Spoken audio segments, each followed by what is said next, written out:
T'es-tu déjà arrêté à penser combien de fois la réalité a dépassé la fiction? Ce qui semblait être une simple blague dans une série animée résonne aujourd'hui comme un avertissement glaçant. Les Simpsons, une famille jaune de Springfield. Ils font rire le monde entier depuis plus de 3 décennies.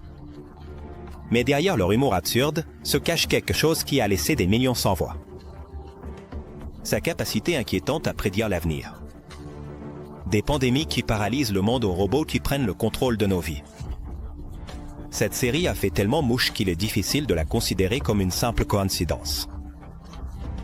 Nous parlons d'un dessin animé qui, en 1993, montrait une grippe déclenchée depuis l'Asie, presque identique à ce que le monde a connu avec le Covid-19, ou qu'avez-vous imaginé? L'achat de Fox par Disney, bien avant qu'il ne soit même une véritable idée. La prise de contrôle de l'intelligence artificielle. Que penserais-tu si un jour tu arrives à ton travail et que tu découvres qu'une machine le fait mieux que toi? Dans l'épisode d'M-Robot, diffusé en 2012, les Simpsons ont donné vie à cette idée troublante. Monsieur Burns remplace les employés par Burns, remplace tous les travailleurs de la centrale nucléaire par des robots avancés, ne laissant qu'Homer pour superviser. Robot manque d'intuition humaine, Burns avertit. Vous les formez, ils remplacent. Les robots, bien que conçus pour être parfaits, manquent d'intuition humaine et la phrase de Burns résonne comme un avertissement. Vous les formerez et ils vous remplaceront. Ce curieux ici semblait être juste une satire, 12 ans après, a changé radicalement. Aujourd'hui, AI et robotique remplacent des emplois longtemps vus comme humains. De nos jours, l'intelligence artificielle et la robotique. Ils remplacent de plus en plus d'emplois qui, pendant des années, étaient considérés comme exclusivement humains. Depuis le Japon, où des robots humanoïdes sont des réceptionnistes d'hôtels et des travailleurs dans des usines, jusqu'à des systèmes comme ChatGPT, capables d'effectuer des tâches créatives et analytiques. La prédiction des Simpsons semble se rapprocher de la réalité à grands pas. L'intelligence artificielle n'affecte pas seulement les emplois manuels. Elle transforme aussi des industries entières. Les véhicules autonomes sont en route pour remplacer les chauffeurs de taxi et de camions, tandis que des systèmes d'IA sont déjà utilisés dans les hôpitaux pour diagnostiquer des maladies. Avec une précision qui rivalise avec celle des médecins humains.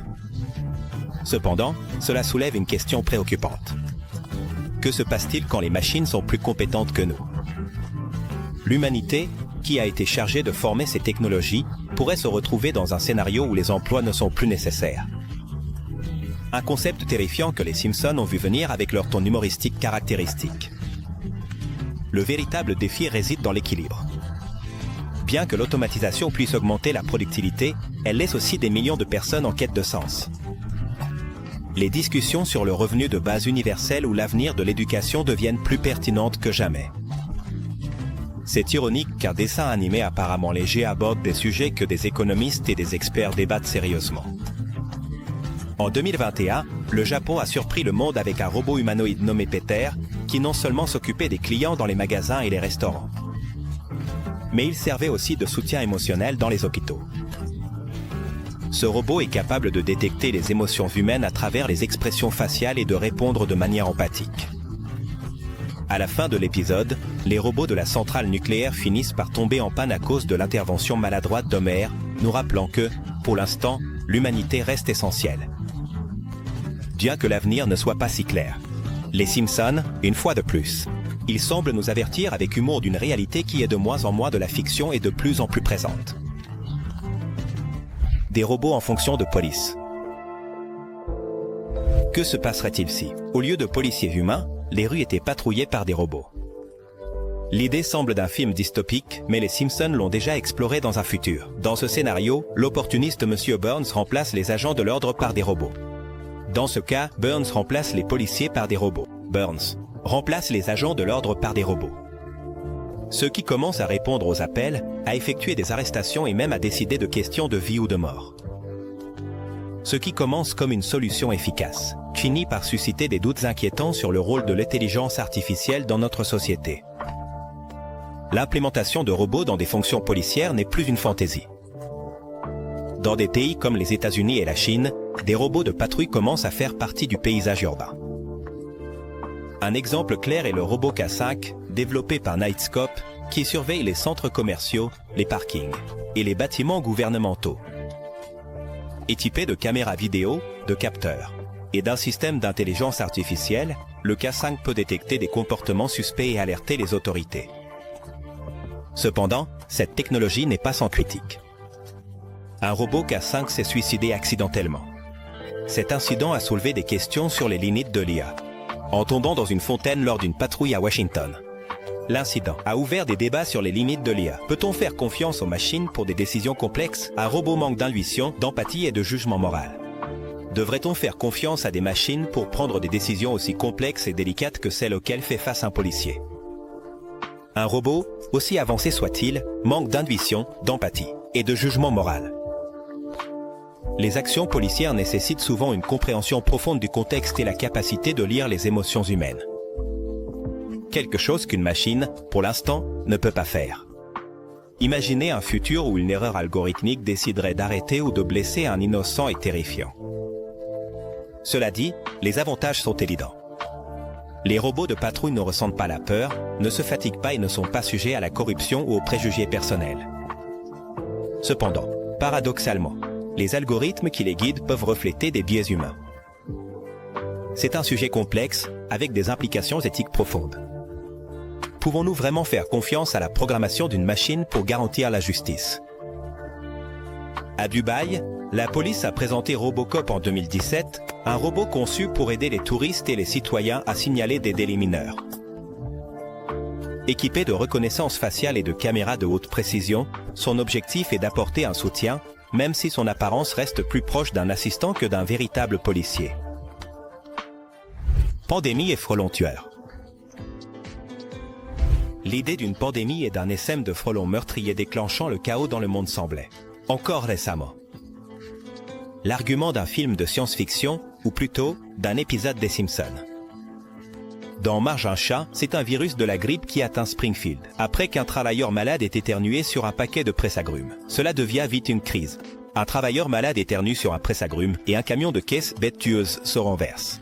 Une épidémie devient une crise sanitaire. Un camion de caisses bêtes tueuses libère des frelons tueurs. Et dans la panique, un camion renversé libère des frelons tueurs.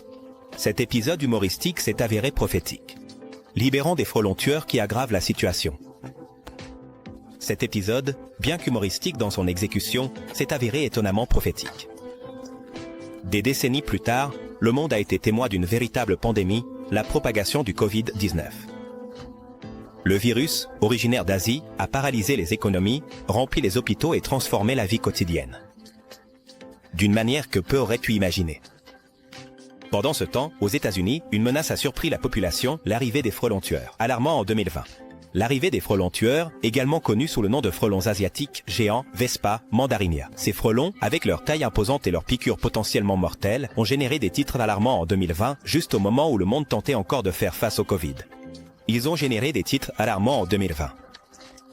Juste au moment où le monde tentait encore de faire face au Covid. Coïncidence. Les scénaristes des Simpsons ont minimisé les prédictions, en expliquant qu'ils se sont simplement inspirés de l'épidémie de grippe de Hong Kong de 1968. Cependant, la combinaison de deux événements réels similaires à ceux montrés dans l'épisode rend le programme difficile à ignorer. La pandémie de Covid-19 et l'arrivée des frelons tueurs sont une preuve de la façon dont le monde peut faire face à plusieurs crises en même temps. Un scénario qui semblait improbable jusqu'à récemment. L'épisode reflète comment la panique et la désinformation peuvent aggraver des situations critiques. Les habitants réagissent avec chaos et paranoïa. Les rumeurs se sont propagées plus vite que le virus. À Springfield, les habitants réagissent avec chaos et paranoïa, semblables à ce que nous avons vu au début de la pandémie. Quand les achats compulsifs laissaient les rayons des supermarchés vides et que les rumeurs se propageaient plus vite que le virus. Les frelons asiatiques mesurent 5 cm et leurs piqûres percent les costumes d'apiculteurs. Au Japon, ils causent 50 décès. Qui peut percer le costume de protection des apiculteurs? Au Japon, on leur attribue environ 50 décès par an.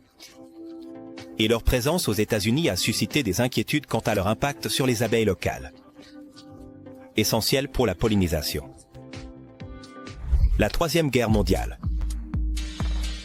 Dans un monde où les tensions géopolitiques sont de plus en plus intenses, l'idée d'une Troisième Guerre mondiale semble moins farfelue.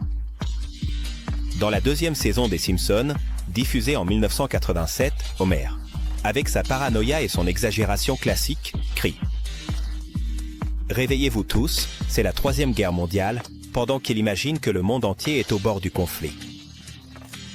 Ce qui ressemblait à l'époque à une plaisanterie de la guerre froide résonne aujourd'hui avec une actualité inquiétante. Actuellement, les tensions mondiales ne sont pas une plaisanterie. Les conflits en Ukraine, les disputes en mer de Chine méridionale et les tensions nucléaires entre des puissances comme les États-Unis, la Russie et la Corée du Nord ont suscité de réelles inquiétudes quant à la possibilité d'un affrontement mondial. En fait, l'ancien agent de la CIA, Andrew Bustamante, il a averti que l'année 2025 pourrait marquer le début d'une guerre mondiale en raison des tensions accumulées entre les grandes puissances. L'épisode des Simpsons, bien que satirique, soulève une question importante. À quel point sommes-nous vraiment proches d'un conflit de cette ampleur? Pendant la guerre froide, la peur d'une confrontation nucléaire, c'était palpable. Mais la situation actuelle n'est pas moins complexe. Les guerres actuelles, bien que localisées, ont le potentiel d'escalader rapidement en raison des alliances militaires et de l'interdépendance économique entre les pays. De plus, l'avancée de la technologie militaire, comme les drones autonomes et les armes cybernétiques. La nature des conflits a changé. Les analystes soulignent que le monde n'a pas besoin d'un déclencheur direct pour sombrer dans une guerre mondiale. Une chaîne d'erreurs diplomatiques, des attaques cybernétiques ou des malentendus pourraient suffire à déclencher une escalade sans précédent. Dans ce contexte, la phrase d'Homer ne semble plus aussi absurde. Au contraire, cela devient un avertissement déguisé en comédie. Pendant la guerre froide, le monde a frôlé une guerre nucléaire en 1962, lors de la crise des missiles à Cuba. Dans un tournant inattendu, un officier soviétique nommé Vassili Arkhipov a évité le lancement d'un torpille nucléaire, sauvant le monde d'un conflit dévastateur. Les Simpsons, avec leur sens de l'humour aiguisé, ont réussi à aborder un sujet aussi délicat que la Seconde Guerre mondiale, d'une manière accessible et divertissante. Cependant, la réflexion qui reste est sérieuse. La paix est fragile. Et l'histoire nous a appris que les guerres les plus dévastatrices commencent par de petites étincelles. À mesure que nous avançons vers un avenir incertain, notez les signes. L'effondrement économique, même s'ils viennent d'une famille jaune de Springfield. L'effondrement économique. En l'an 2000, les Simpsons ont osé imaginer un avenir inquiétant dans l'épisode Bart to the Future. Dans cette histoire, Lisa Simpson est présidente des États-Unis et doit faire face à une crise économique catastrophique héritée d'un mandat précédent. Ce qui semblait être une satire légère sur les problèmes financiers mondiaux et la présidence de Donald Trump a fini par prendre un ton étonnamment prophétique lorsque, des années plus tard, le monde a vécu un scénario similaire. La phrase clé de cet épisode était simple mais dévastatrice. Nous avons hérité d'une énorme dette du président Trump. La punchline de cet épisode était simple mais dévastatrice. Nous avons hérité d'une énorme dette du président Trump. En 2016, Trump a été élu président des États-Unis. L'impression d'argent et l'accumulation d'une dette nationale ont été encouragées. La pandémie de Covid-19 en 2020 a aggravé la situation avec l'impression de plus de 3 trillions de dollars pour stimuler l'économie. La pandémie de Covid-19 en 2020 a encore aggravé la situation lorsque les États-Unis ont imprimé plus de 3 trillions de dollars pour stimuler l'économie, générant des inquiétudes parmi les économistes concernant une possible inflation incontrôlée ou une future crise financière. Mais comment un effondrement économique similaire à celui de l'épisode pourrait-il se produire? Les experts avertissent que la combinaison d'une dette massive, d'une instabilité géopolitique et d'une économie mondiale fragile pourrait être le déclencheur. En fait, les signes d'alerte sont déjà évidents. L'inflation a atteint des niveaux historiques dans plusieurs parties du monde. Les banques centrales ont augmenté les taux d'intérêt et les craintes de récession résonnent fortement dans des pays comme les États-Unis et l'Allemagne. Si l'on ajoute à cela une inégalité économique croissante, le tableau devient encore plus sombre. Cela dit, l'effondrement n'est pas inévitable. La résilience économique et la capacité d'adaptation des nations jouent un rôle fondamental. Mais l'épisode des Simpsons soulève une question valable. Ignorons-nous les signaux d'alerte? Dans un monde interconnecté, un petit effondrement dans une grande économie peut provoquer un effet domino qui touche tout le monde. Dans les années 1920, l'Allemagne a connu l'un des pires épisodes d'hyperinflation de l'histoire. La situation était si extrême que les gens utilisaient les billets de banque comme papier peint ou comme combustible, car l'argent perdait de sa valeur presque d'heure en heure. De Char à Londres. Imaginez que vous regardez un dessin animé et que, des années plus tard, vous réalisez qu'un bâtiment futuriste que vous avez vu à l'écran domine désormais l'horizon de la ville. C'est exactement ce qui s'est passé avec les Simpsons dans l'épisode diffusé en 1995, où Lisa voyage à Londres pour une aventure scolaire. Dans une scène mémorable, on voit le célèbre pont de la Tour, mais quelque chose d'inattendu se détache en arrière-plan. Un gratte-ciel en forme de pointe et brillant, étonnamment similaire à The Char. Ce qui est curieux, c'est qu'au moment de la diffusion de l'épisode, The Char n'existait même pas sur le papier. Ce bâtiment imposant, une tour de verre de 310 mètres de hauteur, a commencé sa construction en 2009 et a été inaugurée en 2012. La structure est maintenant l'un des symboles les plus reconnaissables de la skyline londonienne et un repère de l'architecture moderne. Comment les scénaristes des Simpsons ont-ils pu imaginer quelque chose d'aussi précis? La réponse, bien que fascinante, a des racines plus simples. La vision futuriste de la série a souvent eu raison, car les avancées technologiques et architecturales s'inspirent souvent de concepts déjà imaginés dans l'art, la littérature et, dans ce cas, l'animation. D'un autre côté, l'épisode joue aussi avec l'idée du changement constant dans les villes. Londres, avec son mélange d'histoire et de modernité, représente parfaitement comment le temps est. Le progrès transforme les paysages urbains. La tour pointue des Simpsons était non seulement une prédiction étonnante, mais aussi un rappel de la façon dont la réalité imite souvent la fiction. L'architecte de The Char, Renzo Piano, a dit que son design était inspiré par une aiguille et voile de bateau sur la Tamise. Initialement critiqué pour ne pas s'accorder avec le style historique de Londres, c'est aujourd'hui une grande attraction touristique. Au départ, le projet a reçu des critiques pour ne pas s'accorder avec le style historique de Londres, mais aujourd'hui, c'est l'une de ses plus grandes attractions touristiques. L'attaque du tigre contre Siegfried et Roy. Quand on pense à la magie de Las Vegas, les noms Siegfried et Roy sont inévitables. Pendant des décennies, ce duo iconique d'illusionnistes a ébloui le monde avec ses spectacles remplis de tigres blancs exotiques, de lumière et de mystère. Mais ce que personne n'attendait, c'est qu'un épisode des Simpsons a prédit un moment tragique et surprenant pour ces artistes. L'épisode parodie le duo Gunther et Ernst, attaqué par un tigre en plein spectacle. Dans l'épisode, on présente une parodie du duo sous les noms de Gunther et Ernst, qui, en plein spectacle, sont attaqués par l'un de leurs tigres. La scène est absurde, exagérée, et pleine d'humour, comme seuls les Simpsons savent le faire. 10 ans plus tard, en 2003, la réalité est devenue glaçante. Lors d'une présentation au Mirage Hotel et Casino de Las Vegas, Rowan a été attaqué par Manticore, un tigre blanc de plus de 200 kg. L'attaque est survenue sans avertissement.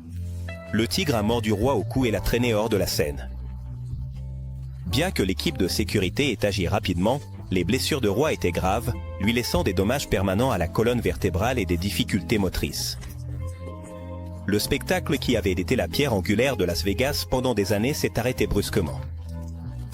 Comment est-il possible qu'une simple parodie des Simpsons ait fini par refléter un événement réel avec une telle précision? Les scénaristes de la série ont expliqué que leur inspiration venait des performances exagérées et risquées de Siegfried et Roy, où les tigres jouaient un rôle crucial.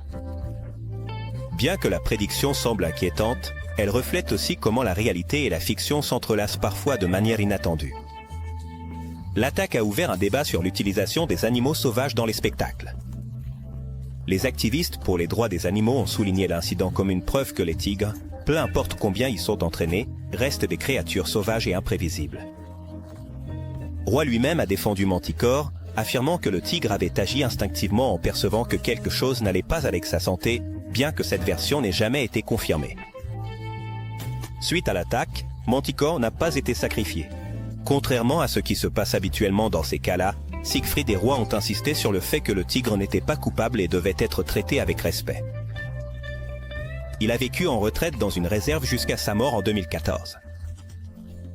L'épisode des Simpsons, bien que comique et exagéré, s'est transformé en un reflet troublant de la vulnérabilité humaine face à la nature sauvage.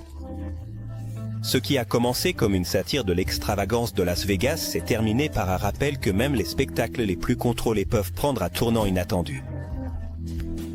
Siegfried et Roy resteront dans les mémoires comme des pionniers de l'illusionnisme, mais aussi comme les protagonistes d'une histoire où la réalité a, une fois de plus, dépassé la fiction. Voiture volante. Si quelqu'un nous avait dit il y a 30 ans que nous aurions des voitures capables de voler, on aurait probablement éclaté de rire. Et on se remémore avec nostalgie les films et séries de science-fiction. Mais dans l'univers des Simpsons, cette idée ne semblait pas seulement plausible, mais imminente. Dans plusieurs épisodes de la série, les voitures volantes apparaissent comme des symboles d'un avenir radieux et technologique. Où le trafic n'est plus un problème, car tous les véhicules parcourent le ciel en toute liberté. Aujourd'hui, ce qui semblait être un rêve est sur le point de devenir réalité. Des entreprises comme Samsung, Sky et Terrafugia ont développé des prototypes de véhicules volants qui combinent les caractéristiques d'une voiture avec celles d'un petit avion.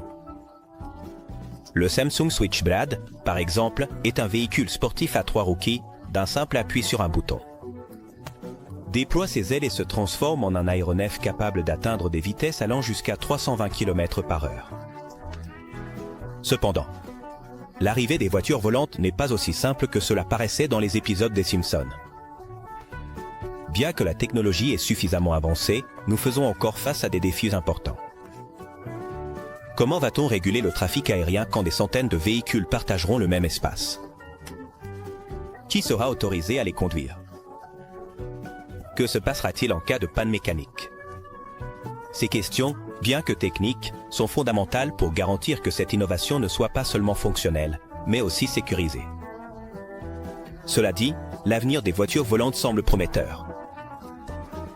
De grands noms de l'industrie automobile, comme Toyota et Hyundai, ont investi des millions dans le développement de véhicules volants électriques. Qui pourrait être une solution durable à la congestion urbaine et à la pollution? De plus, des entreprises comme Uber ont déjà annoncé des plans pour lancer des services de taxis aériens dans les prochaines décennies, révolutionnant complètement notre façon de nous déplacer. En 2019, un prototype de voiture volante appelé Palbé, Liberty, a reçu la certification légale pour circuler sur les routes et voler dans l'espace aérien européen, devenant le premier véhicule de ce type à obtenir cette approbation. Bien qu'il faille encore du temps avant que les voitures volantes fassent partie de notre vie quotidienne, le fait qu'il existe des prototypes fonctionnels prouve que l'imagination des Simpsons n'était pas si éloignée de la réalité. Ce qui n'était autrefois qu'une blague animée est maintenant une possibilité tangible. Blague possible, ciel, route future. Maintenant, c'est une possibilité tangible. Et peut-être que dans quelques années, le ciel deviendra la nouvelle route du futur. Les Simpsons, une fois de plus, semblent avoir vu ce que nous commençons à peine à imaginer. Disney a acheté Fox. Quand les Simpsons ont diffusé l'épisode When You Dish a Pan a Star en 1998, personne n'imaginait qu'une simple blague visuelle finirait par devenir réalité. Dans la scène, un panneau apparaît montrant la 20e siècle Fox comme une division de la Walt Disney Company. La référence semblait être une exagération comique, une critique amusante du monopole croissant des grandes entreprises dans le domaine du divertissement. Mais 2 décennies plus tard, en 2019, Disney a annoncé officiellement l'achat de Fox pour une somme impressionnante de 71 milliards de dollars. L'acquisition a été l'un des mouvements corporatifs les plus importants de l'histoire d'Hollywood. Avec cette fusion, Disney ne s'est pas seulement emparé des droits de films et de séries emblématiques, comme X-Men, Avatar et les Simpsons, mais a également consolidé sa position en tant que l'une des entreprises de médias les plus puissantes au monde. L'achat incluait également les chaînes de câble FX, National Geographic, et une participation dans la plateforme de streaming Hulu, renforçant encore plus son influence mondiale. L'épisode des Simpsons semblait, à ce moment-là, un clin d'œil ingénieux à l'expansion constante de Disney, une entreprise qui est passée d'un studio d'animation à un géant du divertissement. Cependant, la prédiction s'est révélée si précise que même les scénaristes de la série ont admis avoir été surpris. L'image du panneau, qui semblait n'être qu'une blague en passant, est devenue un symbole de la capacité des Simpsons à anticiper des événements réels. L'achat de Fox par Disney a également suscité des débats sur l'impact des monopoles dans l'industrie du cinéma et de la télévision. D'un côté, la fusion a permis la création de projets ambitieux, comme l'intégration des personnages de Marvel sous un même toit créatif. Mais, d'un autre côté, des inquiétudes sont apparues concernant le manque de concurrence et l'homogénéisation des contenus, puisque moins d'entreprises contrôlent une plus grande part du marché. Avec l'achat de Fox, Disney a acquis les droits de distribution du film Star Wars, un nouvel espoir de 1977. Complétant ainsi son contrôle total sur la franchise créée par George Lucas. Dans une ironie parfaite, les Simpsons, qui appartiennent maintenant à Disney, continuent de faire des références humoristiques à cette situation. Dans des épisodes récents, des blagues ont été incluses où des personnages comme Mickey Mouse interagissent avec la famille Simpson, un clin d'œil à la nouvelle réalité corporative. La colonisation de Mars. Depuis des temps immémoriaux, Mars a été un symbole d'exploration et de mystère. Dans la saison 27 des Simpsons, 2016, nous présente une histoire où la famille Simpson décide de se lancer dans une mission pour coloniser Mars. Ce qui commence comme un rêve audacieux se transforme rapidement en un cauchemar hilarant, avec un habitat martien improvisé qui s'avère être une supercherie. Bien que l'épisode utilise son humour absurde classique, l'idée de coloniser Mars n'est plus seulement de la science-fiction. Dans le monde réel, l'entrepreneur Elon Musk et sa société SpaceX mènent les efforts pour faire de Mars un foyer viable pour l'humanité. Musk a déclaré ouvertement son intention d'envoyer des humains sur la planète rouge d'ici 2026. Avec l'objectif d'établir une colonie autosuffisante qui puisse garantir la survie de l'espèce humaine en cas de catastrophe sur Terre. La vision de Musk a été soutenue par des avancées impressionnantes dans la technologie aérospatiale, comme les fusées réutilisables de SpaceX. Et le développement du vaisseau Starship, conçu spécifiquement pour des missions interplanétaires. La colonisation de Mars, cependant, pose d'énormes défis. L'atmosphère de la planète est extrêmement mince et est principalement composée de dioxyde de carbone, ce qui la rend inhabitable pour les humains. Sans protection. De plus, les températures sont glaciales et les tempêtes de poussière peuvent durer des semaines, couvrant toute la surface de la planète. Malgré ces difficultés, des scientifiques et des ingénieurs continuent de travailler pour développer des solutions innovantes, comme la création d'habitats pressurisés, des systèmes de recyclage de l'oxygène et la possibilité de produire de l'eau à partir de la glace souterraine de Mars. En 2015, la NASA a découvert des trophs d'eau liquide sur Mars. Une découverte qui a révolutionné l'exploration de la planète rouge et a renforcé les espoirs d'établir une colonie humaine à l'avenir. Le traducteur de bébés. Combien de fois les parents novices se sont-ils sentis complètement perdus, essayant de déchiffrer les pleurs d'un bébé? En 1992, les Simpsons ont introduit une solution inattendue dans l'épisode Brother. Canius Partoudim, le frère d'Homer, H.R.B. Powell, crée une machine révolutionnaire, un traducteur de BD. Cette invente, bien que comique et fantaisiste, permettait de comprendre exactement ce que voulaient les bébés en interprétant leurs pleurs et leurs sons. Ce qui semblait à l'époque une idée totalement absurde, a commencé à devenir réalité dans le monde moderne. Aujourd'hui, des entreprises technologiques ont développé des dispositifs et des applications qui prétendent déchiffrer le langage des bébés. L'une des plus innovantes est le Baby Cry Translator, une application qui utilise l'intelligence artificielle pour identifier les besoins du bébé, en se basant sur le ton, la durée et le motif de ses pleurs. Cette technologie, qui peut reconnaître si le bébé a faim, est fatigué, est mal à l'aise ou est malade, révolutionne l'éducation dans ses premières étapes. Bien qu'elle ne soit pas encore parfaite, elle s'est révélée étonnamment précise dans des études préliminaires. La création de ces dispositifs répond à un besoin réel. Les premiers mois de la vie d'un bébé sont indéchitants pour les parents que pour les médecins, puisque les petits ne peuvent pas communiquer verbalement. Les pleurs, c'est leur seule façon d'exprimer un malaise et de le déchiffrer correctement. Cela peut faire la différence entre apaiser le bébé ou ignorer un problème grave. Ce qui semblait être une invention sortie tout droit d'un dessin animé. Maintenant, elle aide à soulager le stress et l'anxiété de millions de familles à travers le monde. Cependant, ces technologies suscitent également des débats. Certains experts avertissent que dépendre trop des dispositifs automatiques pourrait affaiblir la connexion intuitive entre parents et enfants. Le processus d'éducation implique d'apprendre à lire les signaux du bébé de manière naturelle, quelque chose qu'aucune machine ne peut remplacer complètement. Bien que le traducteur de bébé puisse être un outil utile, les spécialistes s'accordent à dire qu'il doit être utilisé comme un soutien et non comme une solution définitive. Enfin, une étude de l'Université de Californie en 2019 a révélé que les pleurs des bébés ont des motifs universels, indépendamment de leur culture ou de leur langue. Par exemple, un pleur lié à la faim a généralement un rythme plus court et répétitif, tandis qu'un pleur de douleur est plus aigu et prolongé.